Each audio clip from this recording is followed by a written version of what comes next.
APS ಅಂದರೆ aunty ಪಾಸ್ಫೋಲಿಪಿಡ್ syndrome.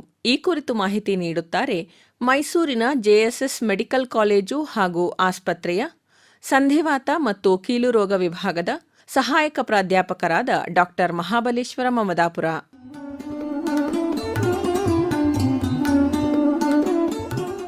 ಕೇಳುಗರೆ, ಇತ್ತೀಚೆಗೆ ಚಿಕ್ಕ ವಯಸ್ಸಿನವರಲ್ಲೂ ಕೂಡ ಹಾರ್ಟ್ ಅಟ್ಯಾಕ್ ಆದಾಗ ಎಲ್ಲೋ ಒಂದು ಪದ ಥ್ರಾಂಬೋಸಿಸ್ ಅಥವಾ ರಕ್ತ ಹೆಪ್ಪುಗಟ್ಟುವಿಕೆಯಿಂದ ಈ ಸಾವು ಸಂಭವಿಸಿದೆ ಅನ್ನೋ ರಿಪೋರ್ಟನ್ನು ಕೂಡ ನೋಡಿರ್ತೀವಿ. ಏನಕ್ಕೆ ಇದು ರಕ್ತ ಹೆಪ್ಪುಗಟ್ಟುತ್ತೆ?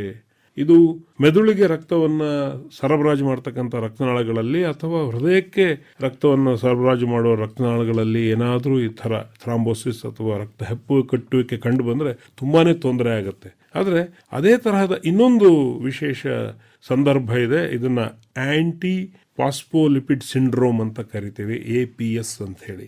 ಇದು ರುಮೆಟಾಲಜಿಯಲ್ಲಿ ಅಧ್ಯಯನ ಮಾಡ್ತಾ ಇದ್ದಾರೆ. ಇದೊಂದು ಹೊಸ ಹೆಸರು ಅಂತ ಹೇಳಿ ನಾವು ನೋಡಿದಾಗ ಏನಿದು APS, ಯಾಕೆ ನಮಗೆ ಇದರ ಬಗ್ಗೆ ಅರಿವು ಬೇಕು? ಈ ವಿಚಾರವನ್ನು ತಿಳಿಸ್ಕೊಡ್ಲಿಕ್ಕಾಗಿ ಇವತ್ತು ನಮ್ಮ ಜೊತೆಗೆ ಮೈಸೂರಿನ JSS ಮೆಡಿಕಲ್ ಕಾಲೇಜು ಮತ್ತು ಆಸ್ಪತ್ರೆಯ ಸಂಧಿವಾತ ಮತ್ತು ಕೀಲು ರೋಗ ವಿಭಾಗದ ಸಹಾಯಕ ಪ್ರಾಧ್ಯಾಪಕರಾಗಿರುವ ಡಾಕ್ಟರ್ ಮಹಾಬಲೇಶ್ವರ ಮಮದಾಪುರ ಅವರಿದ್ದಾರೆ. ಡಾಕ್ಟರ್ ಮಹಾಬಲೇಶ್ವರ ಅವರಿಗೆ ನಮ್ಮ ಕಾರ್ಯಕ್ರಮಕ್ಕೆ ಸ್ವಾಗತ. ನಮಸ್ಕಾರ ಸರ್. ಡಾಕ್ಟರ್, ಈ ಥ್ರಾಂಬೋಸಿಸ್ ಅಥವಾ ರಕ್ತ ಹೆಪ್ಪುಗಟ್ಟುವಿಕೆ ಬಗ್ಗೆ ಅಲ್ಲಿ ಇಲ್ಲಿ ಓದಿರ್ತೀವಿ, ಕೇಳಿರ್ತೀವಿ, ಕಾರಣಗಳು ಗೊತ್ತಿಲ್ಲ, ಅದು ಒಂದೊಂದಕ್ಕೆ ಒಂದೊಂದು ಕಾರಣ. ಆದರೆ ಈ APS ಅಥವಾ ಆಂಟಿ ಪಾಸ್ಫೋಲಿಪಿಡ್ ಸಿಂಡ್ರೋಮ್ ಅಂತಲೇ ಕರೆಯುವಾಗ ಇದು ಎಲ್ಲಿ ಸಿಂಡ್ರೋಮ್ ಆಗಿ ವಕ್ಕರಿಸಿತು ಅಂತ?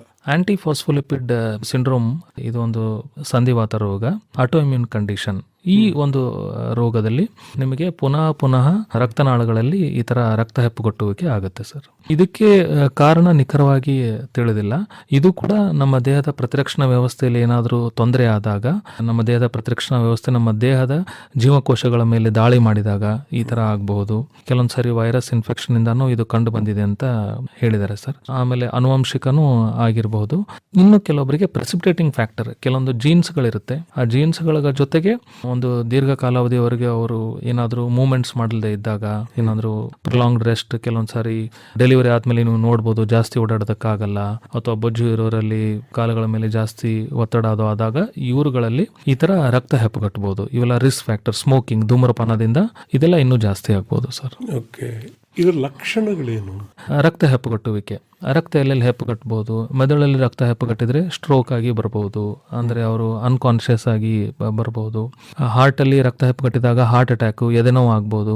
40 ವಯಸ್ಸಿನವರಕ್ಕಿಂತ ಕಡಿಮೆ ಇರುವಂತ ಜನರು ನಾವು ನೋಡ್ಬೋದು, ನನಗೆ ಯಾವುದೇ ದುಶ್ಚಟಗಳಿಲ್ಲ ಆದ್ರೂ ನನಗೆ ಹಾರ್ಟ್ ಅಟ್ಯಾಕ್ ಆಗಿದೆ, ಮೆದುಳಲ್ಲಿ ಸ್ಟ್ರೋಕ್ ಆಗಿದೆ ಅಂತ ಬರ್ತಾರೆ.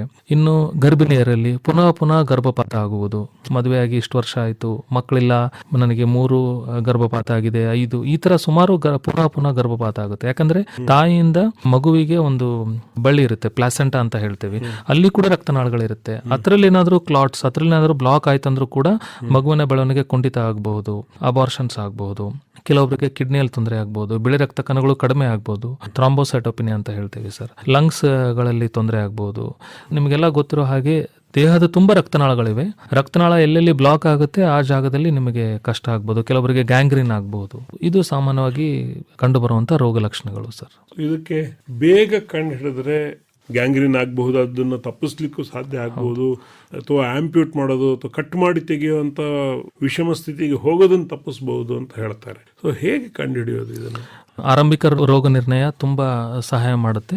ಈಗಾಗಲೇ ನಾನು ಹೇಳಿರುವಂಥ ರೋಗ ಲಕ್ಷಣಗಳು ಯಾವುದಾದ್ರೂ ಇದ್ದಲ್ಲಿ, ಈಗ ನೀವು ನೋಡ್ಬೋದು 40 ವಯಸ್ಸಿನ ವಯಸ್ಕರಲ್ಲಿ ಈ ಥರ ರಕ್ತ ಹೆಪ್ಪುಗಟ್ಟೋದು, ಪುನಃ ಗರ್ಭಪಾತ ಆಗುವುದು, ಅಂದರೆ ಒಂದು 3 ಗರ್ಭಪಾತ, ಫಸ್ಟ್ ಟ್ರೈಮಿಸ್ಟರ್ ಅಬಾರ್ಷನ್ಸ್ ಅಂತ ಹೇಳ್ತೇವೆ.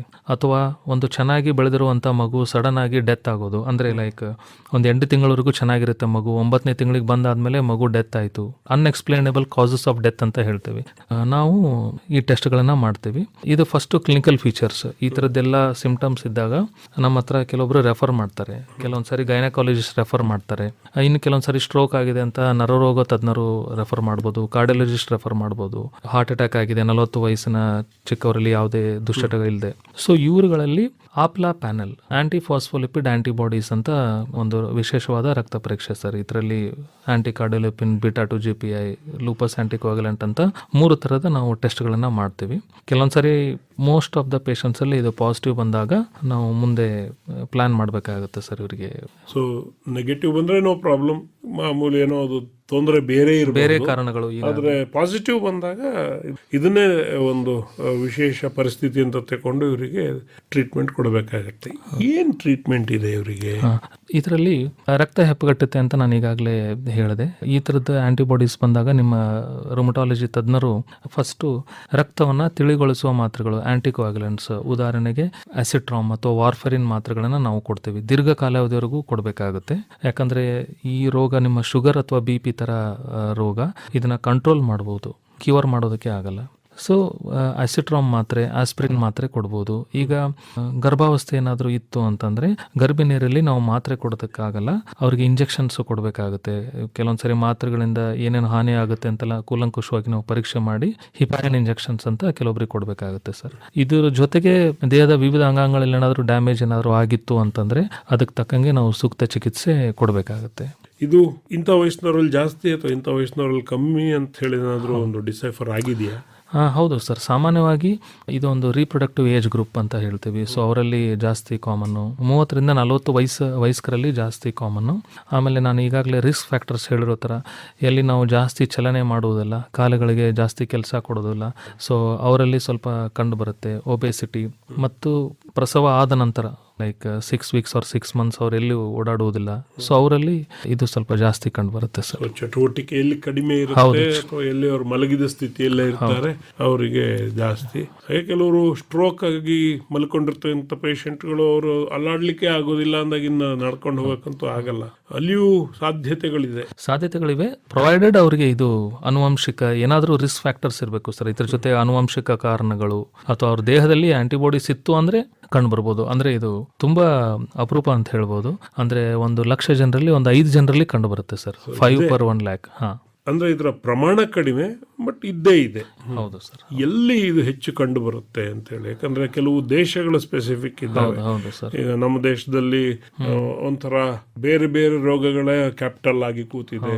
ಸೊ ಹಾಗಾಗಿ ಅವುಗಳ ಅಡ್ಡ ಪರಿಣಾಮನೋ ಅಥವಾ ಇನ್ಯಾವುದೋ ಇನ್ಫೆಕ್ಷನಿನ ಅಡ್ಡ ಪರಿಣಾಮನೋ ಬಂದು ಕಾಡಬಹುದು. ಬಟ್ ಬೇರೆ ಬೇರೆ ದೇಶಗಳಲ್ಲಿ ಬೇರೆ ಬೇರೆ ಕಂಡೀಷನ್ಸ್ ಇರ್ತವೆ. ಹಾಗಾಗಿ ಇದು ಎಂಥ ಕಡೆ ಜಾಸ್ತಿ ಅಂತ ಏನು ಹೇಳ್ಬೋದು? ಇದನ್ನ ಅವರು ಸಂಶೋಧಕರು ಇದು ಯಾವ ದೇಶದಲ್ಲಿ ಜಾಸ್ತಿ ಅಂತ ಇದುವರೆಗೂ ಡೆಸಿಫರ್ ಮಾಡೋದಕ್ಕಾಗಿಲ್ಲ ಸರ್, ಆಕ್ಚುಲಿ ಕಂಡುಹಿಡಿಯೋದಕ್ಕಾಗಿಲ್ಲ. ಸೊ ಎಲ್ಲರಲ್ಲೂ ಕಂಡು ಬರುತ್ತೆ. ಅವರ ದೇಹ ಸ್ಥಿತಿ ಮತ್ತೆ ರೋಗ ನಿರೋಧಕ ಶಕ್ತಿಯ ಮೇಲೂ ಕೂಡ ಇದು ಡಿಪೆಂಡ್ ಆಗುತ್ತೆ. ಓಕೆ, ಈಗ ಇದಕ್ಕೆ ಟ್ರೀಟ್ಮೆಂಟ್ ಇದೆ, ಇವರು ಕರೆಕ್ಟ್ ಆಗಿ ಫಾಲೋ ಮಾಡಬೇಕು, ಮತ್ತೆ ಇದು ನಿರಂತರವಾಗಿ ಇವರು ತಗೊಳ್ತಾನೆ ಇರಬೇಕಾಗತ್ತೆ. ವಿಶೇಷ ಸಂದರ್ಭ ಅಂತ ಏನಾದ್ರು ಇದೆಯಾ ಇದಕ್ಕೆ? ಆಗುತ್ತೆ ಸರ್. ಒಂದು ಸಣ್ಣ ವೈರಸ್ ಇನ್ಫೆಕ್ಷನ್, ಸಾವಿರಾರು ವೈರಸ್ ಇದೆ, ಎಲ್ಲ ವೈರಸ್ ಟೆಸ್ಟಿಂಗ್ ನಾವು ಮಾಡಲ್ಲ. ಜ್ವರ ಬಂದೇ ಹೌದು ಸರ್, ಹೌದು. ಅದರಲ್ಲಿ ಒಂದು ಎಪ್ಸ್ಟೈನ್ ಬಾರ್ ವೈರಸ್ ಇನ್ಫೆಕ್ಷನ್ ಸಡನ್ ಆಗಿ ಬರ್ಬೋದು. ಇಷ್ಟು ದಿನ ಚೆನ್ನಾಗಿದ್ದೆ, ಸಡನ್ ಆಗಿ ನನಗೆ ಒಂದು ಗ್ಯಾಂಗ್ರೀನ್ ಆಯಿತು, ಕಾಲಲ್ಲಿ ಗ್ಯಾಂಗ್ರೀನ್ ಆಯಿತು, ಅಥವಾ ಮಗಳು ಗರ್ಭಾವಸ್ಥೆಗೆ ಹೋದಾಗ ಪುನಃ ಗರ್ಭಪಾತಗಳಾಗ್ಬೋದು. ಕೆಲವೊಂದು ಸಾರಿ 3ಕ್ಕಿಂತ ಜಾಸ್ತಿ ಅಂಗಾಂಗಗಳಲ್ಲಿ ತೊಂದರೆ ಆಗ್ಬೋದು. ಲೈಕ್ ಮೆದುಳಲ್ಲಿ ಸ್ಟ್ರೋಕು, ಕಿಡ್ನಿಯಲ್ಲಿ ಕೂಡ ರಕ್ತ ಹೆಪ್ಪುಗಟ್ಟಬಹುದು, ಕಾಲಲ್ಲಿ ರಕ್ತ ಹೆಪ್ಪುಗಟ್ಟಬಹುದು, ಚರ್ಮದಲ್ಲಿ ಆಗ್ಬೋದು. ಸೊ ಈ ಥರ 3 ಅಂಗಾಂಗಗಳಲ್ಲಿ ಈ ಥರ ರಕ್ತ ಹೆಪ್ಪುಗಟ್ಟಿದಾಗ ನಾವು ಕ್ಯಾಟಾಸ್ಟ್ರೋಫಿಕ್ APS ಅಂತ ಹೇಳ್ತೇವೆ. ಕ್ಯಾಟಾಸ್ಟ್ರೋಫ್ ಅದೊಂಥರ ತುಂಬ ಅಪಾಯಕಾರಿಯಾಗಿರುವಂಥ ಕಾಯಿಲೆ ಅಂತ ನಾವು ವಿಂಗಡಿಸ್ತೇವೆ ಸರ್. ಆ್ಯಕ್ಚುಲಿ ಇದ್ರ ಬಗ್ಗೆ ಒಂದು ಏನಾದರೂ ಪ್ರಿಕಾಷನ್ಸ್ ತಗೊಳ್ಬಹುದಾ, ಅಥವಾ ನಮ್ಮ ಆಹಾರ ವಿಹಾರದಲ್ಲಿ ಯಾರೋ ಬದಲಾವಣೆ ಮಾಡ್ಕೊಳ್ಳೋದ್ರಿಂದ ಇದನ್ನ ದೂರ ಇಡಬಹುದಾ? ಆಟೋಇಮ್ಯೂನ್ ಕಂಡೀಷನ್ ಆಗಿರೋದ್ರಿಂದ ಆಹಾರ ಪದ್ಧತಿ ಎಲ್ಲ ಆಟೋಇಮ್ಯೂನ್ ಕಂಡೀಷನ್ಸಿಗೆ ನಾವು ಹೇಳಿರೋದು ಲೈಕ್ ಒಂಥರ ಮೆಡಿಟೇರಿಯನ್ ಡೈಟನ್ನು ನೀವು ಫಾಲೋ ಮಾಡ್ಬೋದು. ಆಹಾರದಿಂದ ಆ್ಯಂಟಿಫಾಸ್ಫೋಲಿಪಿಡ್ಗೆ ನೀವು ಸ್ಪೆಸಿಫಿಕ್ ಆಗಿ ಕೇಳಿದರೆ ಕಡಿಮೆ ಅಂತ ಹೇಳ್ಬೋದು. ಆದರೂ ಒಂದು ನಾನ್ ವೆಜ್ ಆಹಾರವನ್ನು ನಾವು ಕಡಿಮೆ ಬಳಸೋದು, ಶಾಕಾಹಾರಿ ಆಹಾರವನ್ನು ಪ್ರಿಫರ್ ಮಾಡುವುದು ಒಳ್ಳೆಯದಂತ ಹೇಳ್ತೇನೆ ಸರ್. ಇನ್ನು ನಮ್ಮ ಕೇಳುಗರಿಗೆ ಇದ್ರ ಬಗ್ಗೆ ಎಚ್ಚರದಿಂದಿರಿ, ಆದರೆ ಗಾಬರಿ ಬೇಡ ಅನ್ನೋ ಒಂದು ಮಾತು ಹೇಳ್ಬೇಕಲ್ಲ. ಮುಖ್ಯವಾಗಿ ಇದು ಗರ್ಭಪಾತವನ್ನು ತುಂಬ ಮಾಡುತ್ತೆ. ಸೊ ಪ್ರಸೂತಿ ತೊಡಕುಗಳ ತಡೆಗಟ್ಟುವಿಕೆಗೆ ಪ್ರಸ್ತುತ ಚಿಕಿತ್ಸೆಯು ಸಾಕಷ್ಟು ಪರಿಣಾಮಕಾರಿಯಾಗಿದೆ. ಲೈಕ್ ಈಗ ಪುನಃ ಪುನಃ ಗರ್ಭಪಾತ ಆದಾಗ ಇದೇನಾದರೂ ಆಂಟಿಫಾಸ್ಫೋಲಿಪಿಡ್ ಸಿಂಡ್ರೋಮ್ ಇದೆ ಅಂತಂದರೆ ಅವರಿಗೆ ನಾವು ಸೂಕ್ತ ಚಿಕಿತ್ಸೆ ಕೊಟ್ಟರೆ ಅವರಿಗೆ ಒಂದು ಭರವಸೆ ಕೊಡ್ಬೋದು. ಹಾಗೂ ಆರಂಭಿಕವಾಗಿ ರೋಗ ನಿರ್ಣಯ ಮಾಡಿದರೆ ನಾವು ಆಗುವ ಅನಾಹುತಗಳನ್ನು ತಪ್ಪಿಸ್ಬೋದು. ಈಗಾಗಲೇ ಗ್ಯಾಂಗ್ರೀನ್ ಆಗ್ಬೋದು, ಕಿಡ್ನಿ, ಲಿವರ್ ಎಲ್ಲಿ ಆದರೂ ಇದು ರಕ್ತ ಹೆಪ್ಪುಗಟ್ಟಬಹುದು. ಸೊ ಅದಕ್ಕೂ ಕೂಡ ನಾವು ಕರೆಕ್ಟಾಗಿ ಟ್ರೀಟ್ಮೆಂಟ್ ಕೊಡ್ಬೋದು. ಈಗಾಗಲೇ ಇದಕ್ಕಂತ ಯಾರು ಮಾತ್ರೆ ತಗೊಳ್ತಿದ್ರೆ ಅವರು ಏನು ಗಾಬರಿ ಆಗುವಂಥ ಕಾಯಿಲೆ ಅಲ್ಲ. ಇದು ರೆಗ್ಯುಲರ್ ಫಾಲೋ ಅಪ್ ಹಾಗೂ ವೈದ್ಯರ ಮೇಲ್ವಿಚಾರಣೆ ಇತ್ತು ಅಂತಂದರೆ ಇದನ್ನು ನಾವು ಧೈರ್ಯವಾಗಿ ಎದುರಿಸ್ಬೋದು ಸರ್. ಓಕೆ, ಬಹುಶಃ ಇದ್ರ ಬಗ್ಗೆ ಇನ್ನೂ ಹೆಚ್ಚಿನ ಹೇಳ್ಬೋದು, ಆದರೆ ಸಮಯದ ಮಿತಿಯಲ್ಲಿ APS ಅಂದರೆ ಆ್ಯಂಟಿ ಫಾಸ್ಫೋಲಿಪಿಡ್ ಸಿಂಡ್ರೋಮ್ ಅಂದರೆ ಏನು, ಇದಕ್ಕೂ ಈ ಥ್ರಾಂಬೋಸಿಸ್ಸಿಗೂ ಏನು ಸಾಮ್ಯತೆ ಇದೆ ಮತ್ತು ಇದಕ್ಕೆ ಏನೆಲ್ಲ ಚಿಕಿತ್ಸೆ ಲಭ್ಯ ಇದೆ, ಇದನ್ನೆಲ್ಲ ವಿವರವಾಗಿ ತಿಳಿಸ್ಕೊಟ್ಟಿದ್ದೀರಿ ಡಾಕ್ಟರ್ ಮಹಾಬಲೇಶ್ವರ ಮಮದಾಪುರ ಅವರೇ. ಇದಕ್ಕಾಗಿ ನಮ್ಮೆಲ್ಲ ಕೇಳುಗರ ಪರವಾಗಿ ತಮಗೆ ತುಂಬ ಹೃದಯ ಧನ್ಯವಾದಗಳು. ನಮಸ್ಕಾರ. ಈ ಒಂದು ಅವಕಾಶ ಮಾಡಿಕೊಟ್ಟ ಆಕಾಶವಾಣಿ ರೇಡಿಯೋಗೆ ನನ್ನ ತುಂಬ ಧನ್ಯವಾದಗಳು. ನಮಸ್ಕಾರ ಸರ್.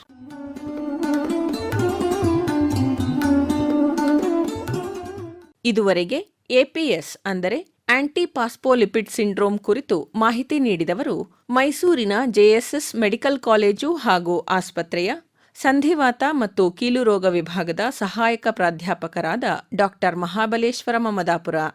ಇವರೊಂದಿಗೆ ಭಾಗವಹಿಸಿದ್ದವರು ಬೇದ್ರೆ ಮಂಜುನಾಥ್. ಸಂಕಲನ ತೇಜಸ್ವಿನಿ ಗಿರೀಶ್. ರಾಜ್ಯವ್ಯಾಪಿ ಪ್ರಸಾರವಾದ ಈ ಕಾರ್ಯಕ್ರಮ ಆಕಾಶವಾಣಿ ಮೈಸೂರು ಕೇಂದ್ರದ ಕೊಡುಗೆ.